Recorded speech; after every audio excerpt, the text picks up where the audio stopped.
Hi friends, வணக்கம் and welcome back to Cook with Suji channel. இன்னைக்கு நம்ம வீடியோல என்ன பார்க்க போறோம்னா ஒரு ஸ்பெஷலான ரெசிபி பன்னீர் பட்டர் மசாலா செய்யறது எப்படின்னு தான் பார்க்க போறோம். இதுவரைக்கும் நம்ம சேனலை சப்ஸ்கிரைப் பண்ணாதவங்கலாம் மறக்காம சப்ஸ்கிரைப் பண்ணிடுங்க. மறக்காம லைக் பண்ணுங்க. இந்த வீடியோல நான் சொல்லியிருக்க டிப்ஸ்லாம் நீங்க அப்படியே ஃபாலோ பண்ணீங்கனா உங்களுக்கு ஒரு பெர்ஃபெக்ட்டான restaurant style paneer butter masala taste உங்களுக்கு கிடைக்கும் फ्रेंड्स. இதை எப்படி செய்யதுன்னு பார்க்கலாம். வாங்க फ्रेंड्स வீடியோக்குள்ள போலாம். இப்போ ஒரு கடாயில் நம்ம 2 டேபிள் ஸ்பூன் எண்ணெய் எடுத்துக்கலாம். அது கூட நான் 2 டேபிள் ஸ்பூன் பட்டர் எடுத்திருக்கேன். பட்டர் நல்லா உருகட்டும். உருகின பிறகு நம்ம இது கூட மசாலா பொருட்கள் சேர்க்க போகிறோம். பட்டை பார்த்திங்கன்னா 2 இன்ச்சுக்கு எடுத்துக்கோங்க. அதுக்கப்புறம் ஒரு 6 லவங்கம் எடுத்துக்கோங்க. ஒரு 3 ஏலக்காய் எடுத்துக்கோங்க. நான் இதை செய்கிறதுக்கு 5 பெரிய வெங்காயம் எடுத்து வச்சுருக்கேன். இதில் 3 பெரிய வெங்காயத்தை வந்து நான் நீல வாக்கில் கட் பண்ணி வச்சுருக்கேன். அதை இப்போ நம்ம இது கூட சேர்த்து வதக்கிக்கலாம். வெங்காயம் பார்த்திங்கன்னா நம்ம நல்லா பொன்னிறமாக வதக்கணும். அதாவது ப்ரௌன் கலரில் வதக்கணும். அப்போ தான் நமக்கு வந்து ஒரு ஸ்வீட்டான பன்னீர் பட்டர் மசாலா டேஸ்ட் கிடைக்கும். அதுக்காக தான் நம்ம வெங்காயத்தை வந்து ப்ரௌனாக வதக்கிக்கணும். இப்போ பாருங்கள் வெங்காயம் நல்லா வதங்கிடுச்சு. இந்த ஸ்டேஜில் நம்ம ஒரு 6 பல்லு பூண்டு சேர்த்துக்கலாம். நான் பெரிய பூண்டு சேர்த்துருக்கேன் 6 பல்லும். அப்புறம் 2 இன்ச்சு இஞ்சி சேர்த்துருக்கேன். தோலை நீக்கிட்டு இதை சேர்த்துக்கோங்க. இதையும் நம்ம நல்லா வதக்கிக்கலாம்.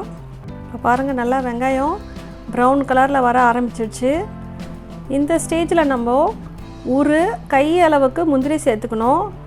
முந்திரி பார்த்திங்கன்னா ஒரு 20 முந்திரி இருக்கும். அதையும் சேர்த்துட்டு நம்ம நல்லா வதக்கிக்கலாம். அதற்கு பிறகு 5 தக்காளியை நான் வந்து இந்த மாதிரி கட் பண்ணி வச்சுருக்கேன். இதையும் நம்ம ஆனியன் கூட சேர்த்து நல்லா வதக்கிக்கலாம். வதக்கிட்டு இதை ஒரு மூடி போட்டு 5 நிமிஷம் குக் பண்ணிக்கலாம். அதுக்கப்புறம் மூடியை திறந்து விட்டுட்டு நல்லா தக்காளியை ஸ்மாஷ் பண்ணி விடுங்க. நல்லா தக்காளி நல்லா ஸ்மாஷ் ஆன பிறகு அதை நல்லா ஆற வச்சுட்டு அது ஒரு மிக்ஸி ஜாரில் நல்லா ஸ்மூத் பேஸ்ட்டாக அரைச்சிட்டு அதை இந்த மாதிரி நம்ம ஃபில்ட்ரு பண்ணிக்கணும். அப்போ தான் நமக்கு ஸ்மூத்தான பன்னீர் பட்டர் மசாலா கிடைக்கும். இப்போ பாருங்கள் அதில் எவ்வளோ ரெசிடியூ வந்திருக்கு. அதனால தான் நம்ம இந்த மாதிரி ஃபில்ட்ரு பண்ணிக்கணும். அதுக்கப்புறமா நம்ம ஒரு கடாயில் 2 டேபிள் ஸ்பூன் வெண்ணெய் சேர்த்துக்கிறோம். 5 டேபிள் ஸ்பூன் கடலை எண்ணெய் சேர்த்துக்கணும். இது சேர்த்துட்டு எண்ணெய் காஞ்ச உடனே ஒரு பே லீஃப் சேர்த்துக்கலாம். இது கூட 2 ஆனியன் பொடியாக கட் பண்ணி வச்சுக்கணும். ரொம்ப ஃபைனாக சாப் பண்ணி வச்சுக்கணும். அதை நான் இது கூட ஆட் பண்ணிக்கிறேன். இப்போ ஆனியன் வந்து நல்லா கோல்டன் ப்ரௌன் கலர் வந்த பிறகு அதில் 1/2 ஸ்பூன் மஞ்சள் தூள், 1 spoon Kashmiri chilli powder, 1 spoon மிளகாய் தூள், 1/2 ஸ்பூன் தனியாத்தூள் சேர்த்துக்கணும். நான் 2ஐயும் மிக்ஸ் பண்ணி வச்சுருக்கனால அப்படியே டைரெக்டாக போட்டுட்டேன்.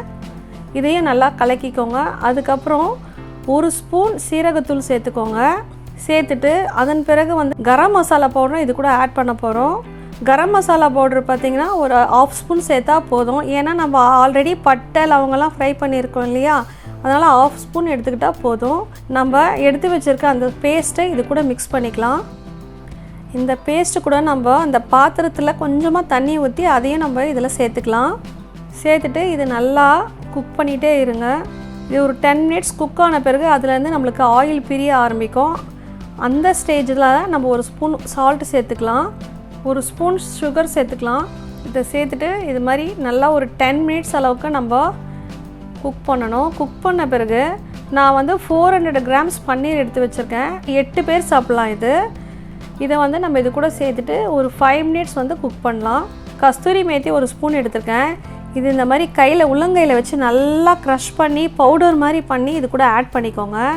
சப்போஸ் உங்களுக்கு கஸ்தூரி மேத்தி வந்து அந்த அளவுக்கு ட்ரை ஆகலைன்னா லைட்டாக ட்ரை ரோஸ்ட் பண்ணிவிட்டு நீங்கள் இந்த மாதிரி பவுடர் மாதிரி பண்ணி போடலாம். இதுதான் உங்களுக்கு பன்னீர் பட்டர் மசாலாவுக்கு ரொம்ப டேஸ்ட் கொடுக்கும். இப்போ நான் 2 tablespoon fresh cream add பண்ணியிருக்கேன். இது போட்டால் தான் உங்களுக்கு restaurant style paneer butter masala கிடைக்கும். நம்ம ஃபைனலாக கொஞ்சம் கொத்தமல்லி இது கூட ஆட் பண்ணிவிட்டு இறக்கிடலாம். நம்மளோட சுவையான டேஸ்டியான restaurant style paneer butter masala ready. Okay friends, இந்த ரெசிபி உங்களுக்கு பிடிச்சிருக்குன்னு நினைக்கிறேன். உங்களுக்கு பிடிச்சிருந்துன்னா ட்ரை பண்ணி பார்த்துட்டு மறக்காமல் கமெண்ட் பண்ணுங்கள், லைக் பண்ணுங்கள், உங்கள் ஃபேமிலி அண்ட் ஃப்ரெண்ட்ஸுக்கு ஷேர் பண்ணுங்கள். நம்ம அடுத்த வீடியோவில் சந்திக்கலாம். Until then bye bye from Suji.